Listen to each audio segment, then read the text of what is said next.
Straight to the Now, point. sa pikas nga bahin, mga kaigsunan, atong balikan, mahigala natong isgutanan, labot, mahigala ining init nga mga issues din sa ato. And of course, mahigala dire sa atong nasod, no? Ang impeachment, mahigalang Vice President Sara Duterte. Daghan pa mga anggulo nga atong hatagag pagtagad, mga sukitig paminaw. Unya, dayon, kinini ang dapoy mga issues dire sa ato mahigala, do na pud mahigala yung mga nag-virals nga mga hisgutanan nato. Nato sa ning hatagag pagtagad, mga kaigalaan, no, karong buntaga, no. Okay, ubay-ubay ning ato mga issues nga atong gipreparar, no. I-ready lang daan names tong nag-viral names. Kaya ato tong isgutan ninyo taod mga sukiti paminaw. Ready lang na tong virals daan. Kinaunsa mo galing, ha.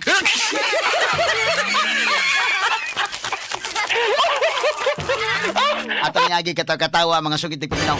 Now, atong balikan gamay mahigala ning mga isyu sa kauluhan, unya madto ta sa mga virals unya taon-taon, ha. Labot mga higala sa kini ni ang akong pag-explicar, kini man gud mga kaigala ang mga panghitabo, no, ngadtong 2013 ug 2025 mo pareha mga higala ang atong nasinati nga panghitabo. Nga niadtong 2013 ako ning i-relate mahigala sa issue karon sa impeachment ni Vice President Sara Duterte. Kay ato nang hinay-hinay ron nga ni anata sa Article 1, permirong gi-present Article 4, sunod Article 1 on confidential funds. Hinay-hinay gyud mahigalang mapasabot ang mga tao unsa gid ining mga terminology sa Commission on Audit, no? So kadto mga listeners sa DYHP og IFM kanang makibaw gid sila unsa din mga bot pasabot kay ato mang i-explicar, ha? Daghan mga bright mga higala pero kasabot sila ana dili lang po nila i-share. Napuiban nga mga bright po din maris nga intellectual dishonesty po na ilang ginahimo. Nang ato ni mahigala nga mo nito nahibaw-an ato itug-an unsay kamatuoran, ha? Ngadto sa publiko mo na akong ingon nga dunay masakitan mga higala sa akong eksplanasyon nga mutug-an ko sa kamatuoran.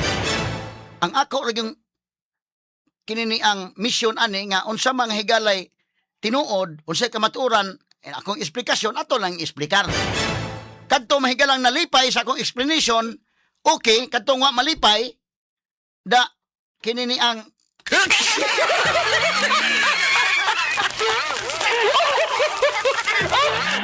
da pasensya lang kay mo lagi nagiingon nga wa may laing sakit nga dawaton gawa sa kamatuoran. Pero ang kamatuoran dawaton kay mo man nagiingon ang kamatuoran may makahatag kanato og kagawasan. Ang kamatuoran mao nga akong gi-explicar mga higala kinini ang mga procedure sa COA, Commission on Audit. Nya taganta mog example ha para masabot na tong tanan. Labi na ang mga taga-Sugbo, nya kinini ang kini ako example kay sa Cebu man gini nya kato mga listeners natos DYHP o IFM makarelate dayon.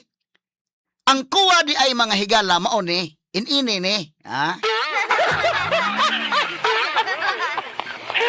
Ang Commission on Audit pag mo issue sa may galag notice of disallowance, mao man ang gi-issue nga to kang Vice President Sara Duterte.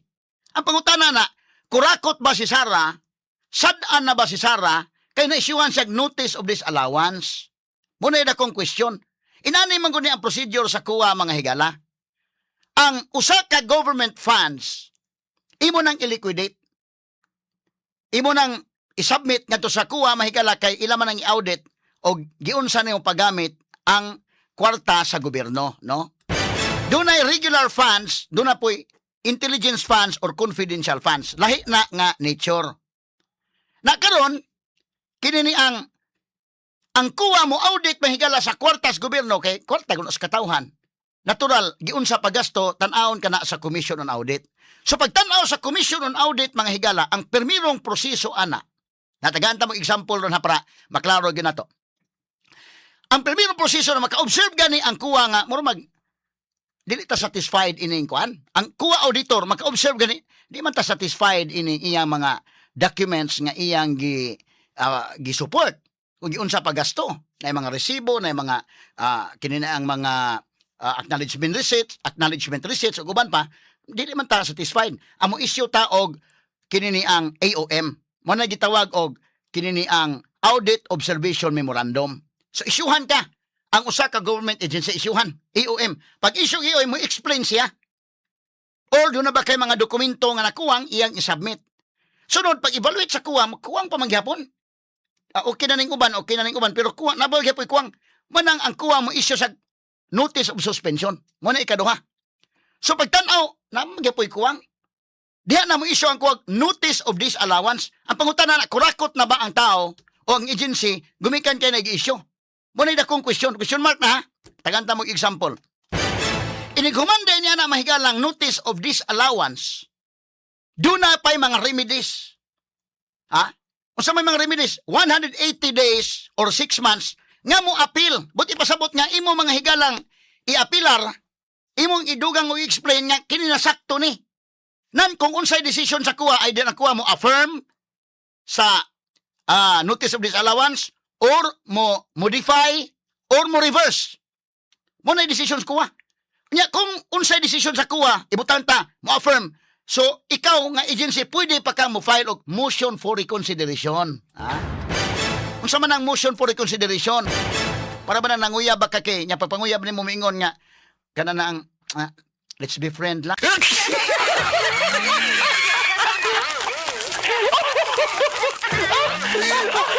Wa ka sugta ba? Ha? Una-unaon sa nako nya kanang nya naka sige nya imo magiduot hinuon nya si sa may mo desisyon.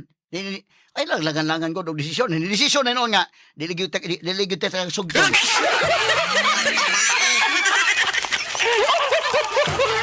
So nabasted ka. Sa pagkabasted nimo nangayo kag reconsideration. But pasabot ba nimo ba nga basig mo usab pa imong desisyon?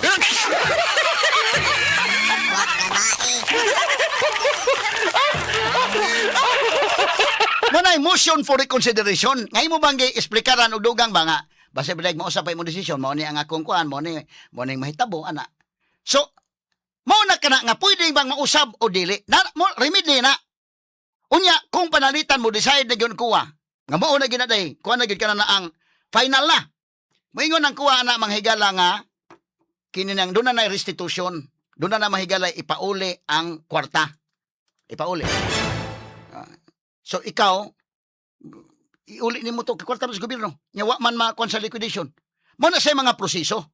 So akong example mga higala, kini si Sara Duterte naapa manghigala sa stage sa notice of disallowance. Napay remedy, unsa may remedy? 180 days. Appeal pa hantod karon. So naapa sa kuha. Dili pa siya matawag mga higala nga guilty si Sara kay napa mas kuha. Nato example ninyo aron daling masabdan. Ang Cebu City, ng atong experience sa Cebu City sa 2013, pare-pareha sa atong experience sa 2025. Unsa may ato na sinati last year? Dali ito minumduman last year ha.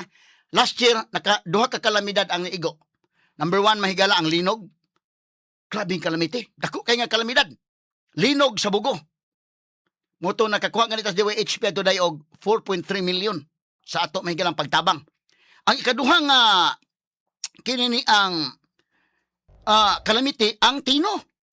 So nakakuha tag 3.8 million nga atong ipanghatag sa publiko gikan sa hinabang. So duha ka dagkong calamities. Niadtong 2013 duha ka calamities pod. Kinumdo mo nga linog sa Bohol. Igo ang Cebu mo nang bangon sug Bohol. Sugbo o Bohol. Sus, abdan mahigalaw sa kabuwan na igo man tag Yolanda. Ang Tacloban man naigo pero igo sa Cebu.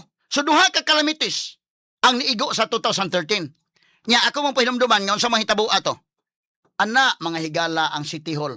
Cebu City Hall. Hinumdum mo? Ako mong pahinumduman ha. Ang Cebu City Hall pinagi ni Mayor Mike Rama. Ila mga higalang gigamit ang ilang ang kwarta sa gobyerno. Ingon sila nga assistance kini. Ilang deklarar nga mohatag sila og kana na ang kini ang calamity assistance ngadto sa mga empleyado na sa City Hall tag 20,000 pesos. Gitawag to mahigalag calamity aid. Kinumdo mo? Calamity aid mo to yun. Kita bitan na bagulbol ang mga tao. Hanga noon sama mo. 20,000 inyong gigamit ang calamity aid. Kamukamol na City Hall. Kinumdo mo anak. Nga, unsa may nitabo na to? Sus. Kwarta sila. Pero ang konsiho doon na ibanday nga wa mo dawat. Murag, usad to mo dawat sa Margot. Nga, wala mo dawat. Ang uban, nidawat sila kay calamity aid man. Unsa may nitabo may galas commission audit. Heba mo kung sa'yo nitabo? ang Commission on Audit ni issue og notice of disallowance. Straight to the point. Ni issue. So sa may sunod itabo ha? Aron niya mga klaro ito ba? Ito ikumpara sa napana nga stage sa notice of disallowance. Unsa may sunod na itabo? Straight to the Na atong point. balikan mahigala ang atong isgutanan. Mo kini nga kanang notice of disallowance. Dili na unang higayon oy ang City Hall mahigala kadawat og notice of disallowance panahon mahigalang Mayor Mike Rama. Nagbagulbol gani ang mga tao adto kamo-kamo lang na City Hall. Gihatagan og tag 20,000 pesos ang mga empleyado sa City Hall. Nganong gihatagan man ang ilang justification ni Mayor Mike Rama.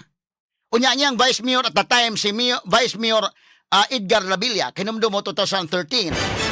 Unya ang ila manghigalang City Legal Official ato si Jeron Castillo. Good morning mga panyero. Ang ilang justification at the time mao nga ang mga empleyado sa City Hall na traumatized kuno gumikan sa Linog o gumikan sa Yolanda. Numdum mo itong Linuga may gala na tagak ang Bell Tower mga kaigalaan Santo Niño. Mamantong Linuga. So nang hatag sa tag 20,000 pesos karon inguman kuha day notice of disallowance. So unsa pasabot? Notice of disallowance pa kurakot si Mike Rama? Wala. Giapilar ni Mike Rama. I-explain ni Mike Rama nga kini tungod ni sa Yolanda, tungod ni sa Linog na mga empleyado sa City Hall na apitahan man. Wa man sugot ang kuha day. Ingon ang kuha notice of disallowance unya niingon ang kuha nga iuli ang kwarta.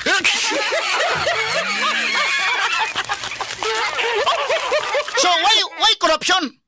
Why corruption? Ba't ningon ang kuha notice of disallowance man? Ipauli ang kwarta, problema dako sa mga empleyado City Hall. Kaya mo lang yung nag-ingon, kanagong kwarta 20,000, nahatag, mas may pagod itagwa pa mahatag yun. Kung sa nahatag na ni mo niya mong kuhaon, kinagasto naman, ha?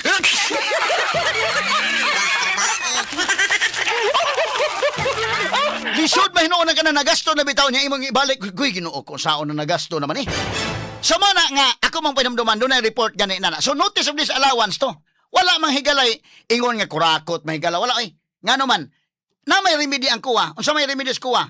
O mahibawan gyud sa kuha nga dili gyud i-disallow gyud. Mubarog gyud ang kuha sa notice of disallowance, ipauli ang kwarta. So sa may tabo, giingnan ang mga empleyado nga kato inyong 20,000 iuli.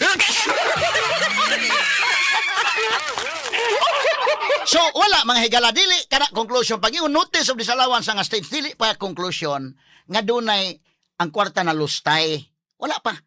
No? Mao kini nitabo kang Sara. Unsa may napaman sa notice of disallowance, napaman sa appealer. Si Mike Rama ni appeal man sad. Nga kumasaon na, igawas man ni mahigala sa atong dili sa DYHP pero aron nga kini niya ang pagklaro lang di lang kita mo ay naka-report ani hasta ang Sunstar, hasta ang The Freeman o ang Cebu Diliños ana ako pakita niyong item sa Cebu Diliños. Para makaingon mo ba nga di man na hinimo-himo ng Attorney Rufil Banyok, ha? Naman Cebu Diliños Cebu City Hall employees worried over COA disallowance. Sa Binisaya pa ang mga Cebu City Hall kuno nga mga empleyado na balaka labot ining COA nga disallowance. Unsa may lang kabalakan dili sa mabalaka nga kurakot sila, mapreso sila dili. Ang ilang kabalakan kay pauli man ang kwarta. Unya na gasto naman.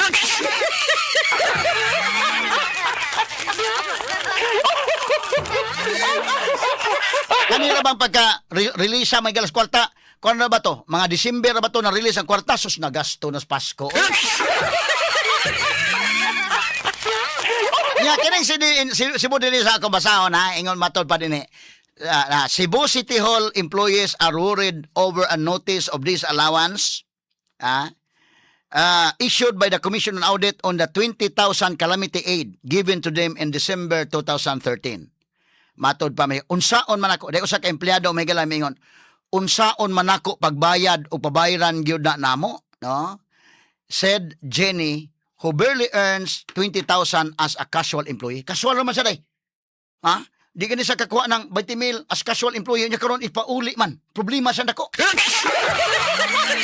Diya pa ilaing empleyado na problema eh. Ato tiwas og basa ha. Dennis, another City Hall employee pwede ni masumpayan ni modong names. Napabay sumpay ni? Pwede ba nasumpayan? Ikuan ko no. Dennis, another City Hall employee hopes the COA will allow a staggered repayment scheme to be deducted on his salary. Aron mabinlan pasad ko og pangkonsumo sa akong pamilya. Matod pa niya. Si Dennis kuno lain pa nga empleyado sa City Hall nang hinaot nga ang COA musugot nga staggered sa to pa hinay-hinay ang pagbayad, no? Dunay hinay-hinay tagi-tagi nga scheme sa pagdidak sa ilang sweldo. Dili didak lang sweldo 20,000, wa nay das pamilya ididak lang. Motong nagsabot to sa sige bisag tag 1,000 na lang ang kadakuan. Sa lami magud kay pototong pagastos 20,000.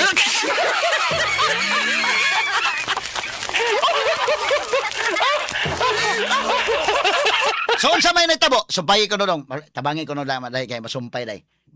Nana sumpay? Sige, ato sumpayan mga higala, ha? Kini ni ang sige aton tiwason, no? O kini. So sunod kini state auditor onya dayon nya. Arita sa concern kanadi to ang apilar. Ya, tata ang concern dong sa ubos. Sige, but pasabutan ni ano na notice of disallowance, dili kini pirmiro kang Sara Duterte. So dili pa na ingon nga kurakot, walay kurakot. Nga naman, napaman sa stage sa notice of disallowance, ang kuha na kumingon niya mo, firm ang kuha, mo pilar pa mo firm ang kuha, ipauli ang kwarta. So, ang punay pangutana, impeachable ba na nga offense dili? Agoy diha na naklaro na naturon niya, ilarag ang gibutang-butangan si Sara. Straight to the point. Kay nga naman, si Mike Rama, natanggal ba pagkamayor mga higala gumikan, aniwa oy? Nabay kaso si Mike Rama about ani? Inday Maris? Wala. Katong kaso ni Putisim nga tungod kay igsuon siyang asawa empleyado si Tihol kadto. Pero kaning kasawa nga naman notice of disallowance pa man. Muna akong gingon ba, dili lang ta mag-intellectual dishonest ani, ha? Taka ba mga bright bato dili lang motug-an tinuod. Ang uban pod niya, wala po sa microphone nga ilang ikasulti. Ako naman ko microphone. Di akong gamito ni nga matinawan ang tanan sa kamatuoran, no? Muna ang ubang masakitan da. Masakitan mo sa kong gisulti da. Naunsaon taman. Nanya sa concern. Tanawa dong names ang sunod nga ko anong ipasaka ko no gamay dong atong basahon ang concern. Tabangi ko no dai nara dai imong na kuan dia. Sige. Kay atong basahon. Arutas concern na dayon kay mao naman no. Sige atong basahon na hinay mahigala para makasabot ng mga tao nga kaning notice of disallowance dia nga gi-issue ni Sara. Ilang gipaokya bahlan na notice of disallowance kurakot na gyud. Dili pa na makumunig yung mabuhay pangutanan sis kana ng EOM. Kung mag-issue mo EOM, failure to liquidate na ba? Dili pa. Kung mag-issue og notice of suspension, failure to liquidate na ba? Di pa. Kung mag-issue og notice of disallowance, failure to liquidate na ba? Di pa. Ano, napa may mga remedies? Nigawas ba kung kulom nun sa pamantanan na Freeman and Maris? Akong gisuwat na. Nagsuwat po ko na. Pero kini mas kumplito mo itong discussion sa radio kay mas dako mag-oras ta ni ma-explica na itong mayo. Nakaroon, sige dong, isaka ko no dong names. Harita sa concern. A meeting, masaka na mo dong names. Unsa man day na isa screenshot lang tingali. I-screenshot lang be. Kay kanang wa man tong kumatiwas og screenshot, ha? Nya day pasa nga tong names. Kani. Concern. A meeting was supposed to be scheduled next Monday to discuss the COA order. But Cuevas, kini si Cuevas may galamao kini ang city treasurer. But Cuevas said she had other prior commitments to attend to. The Cebu City government will appeal the notice of disallowance issued by the Commission on Audit on the 20,000 calamity assistance.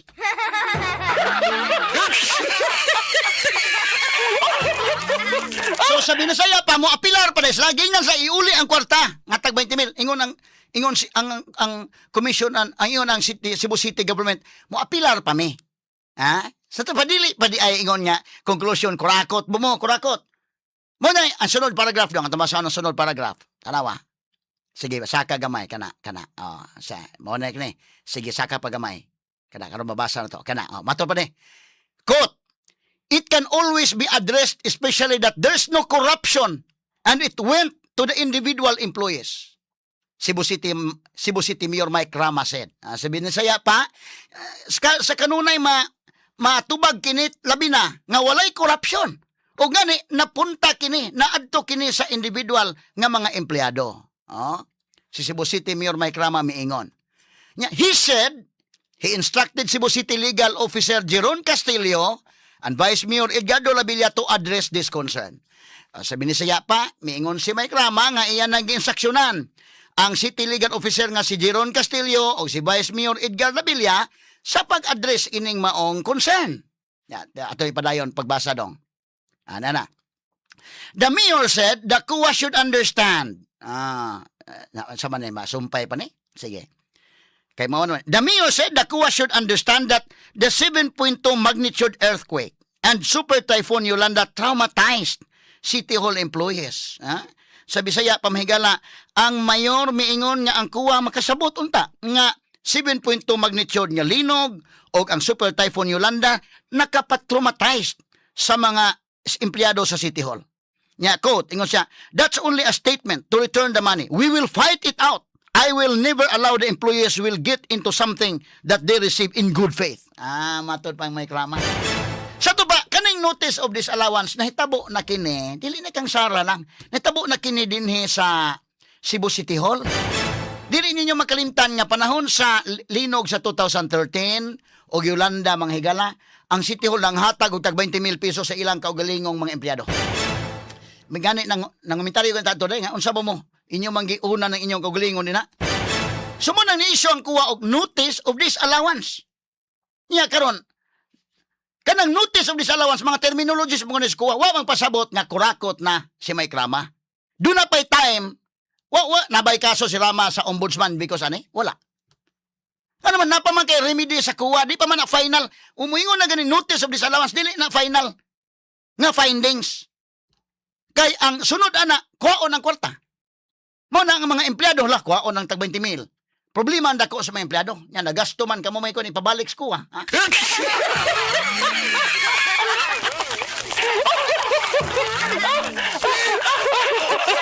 So, mo kini ang kang Sara Duterte nga, notice of disallowance, naapa sila sa period to appeal. Nga naman, 180 days man ang pag-appeal. Kunya hanto doon na apa man na day. Sumunod yung pangutana ang taga-kuha, unsa naman nga station? Dahil may mga remedy pa sila. Sa laktod nga pagka-istorya. Diyan na to, nasuta ron. Kini de, no? Paukyab na gini nga, sa kakasutsara kini, notice of disallowance na, hala, Mirigres Piatos. So, gipaukyab to Mirigres Piatos, pagpangutana na dito sa witness, kana na yung paggamit o alias, illegal din, ang tubag dili. Silent ang joint circular memorandum sa COA. Nga naman, confidential funds man. Mo nang selection, makarelate selection niya, for practical reason, of course, you will use aliases. Confidential funds man confidential activities man. So, ang gipalanog mahigala nga ayaw yun, gibulag yung may Mirigres Piatos, pag himan-himan mahigala, di man, okay man. Ang mugamit o mga aliases because confidential man nga mga kalihukan. Nya sunod, ang isyo, 11 days, gigasto ang 125 million. Nya, ipangutana may galang attorney po kana di ang paggasto og 125 million sa ka-quarter kana, kinini ang illegal ba? Kay pwede man, by quarter man paggastos confidential funds. So, kung gastuhon mo within 90 days, pwede ba? Pwede na.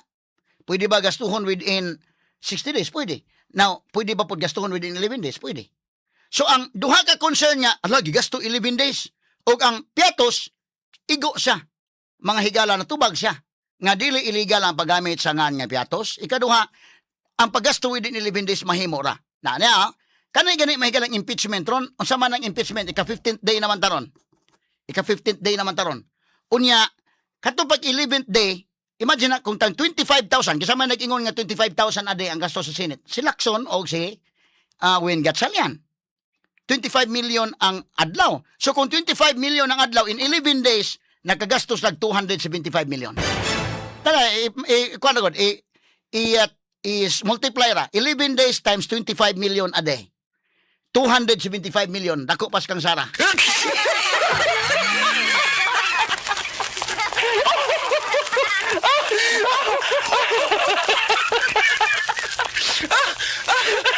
Iya karon kay 15 day, ika-15th day naman to.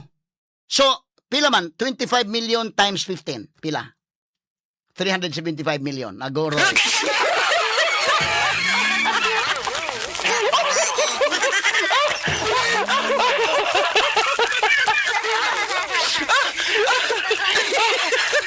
Pito na panaway may galangan gasto within 11 days gigasto ang 125 million. Ya karon. Ang kanang 11 days ninyong hearing pila may nagasto.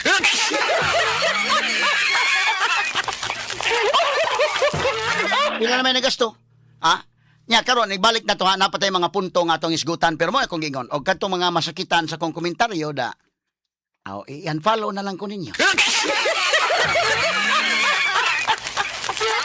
Kay musulti naman ko sa kamatuoran. Nga ka naman kong stage, naman ko step by step ang kuha. AOM, sunod notice of suspension, sunod notice of disallowance, wala pa. Kay ang akong example niya na ang Cebu City Hall na isyuhan og notice of disallowance. Nabay makapriso bago na dili. Ipabalik lang ang kwarta. Mao kana nga kadtong mga empleyado problema sa hala ipabalik mang kwarta, nagasto na ba pagkuan ra ba na nutsibuy na ba? So ang uban og masakitan sa akong istorya nga nisulti ko sa kamatuoran, awda mingon lang ko i-unfollow na lang ko ninyo. Ang akong Facebook page i-unfollow na lang og ingon man ang akong YouTube channel ayaw na lang mo og kinini ang kuan. Subscribe. Kay sakit man ang akong komentaryo, no? Basta akong padayon na kong sultis kamaturan. Katong ganahan ng kamaturan da, padayon lang po mo subscribe.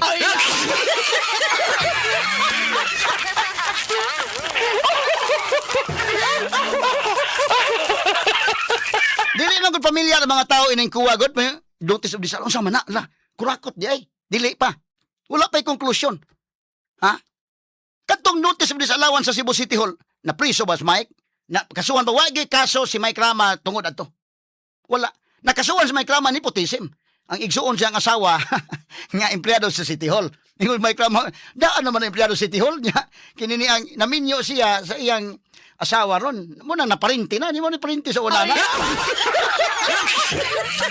Naparinti ba affinity agree bitaw nagkasuhasan. Pero akong gi-explicar kining notice of disallowance dili ni bag-o na to. No? Ang mga taga-Sugbo na minaw nako karon ang uban mahigalan dili mo gusto nasakitan mo ayaw gyud i-share kining akong komentaryo. Namingon sila nga mas nindot sa aton feel kay makasabot mi. Nya og makasabot niya masakitan na po ang uban ayaw. Nakatong uban po niya ganahan po mo share da naala po ninyo inyong i-share. Ha?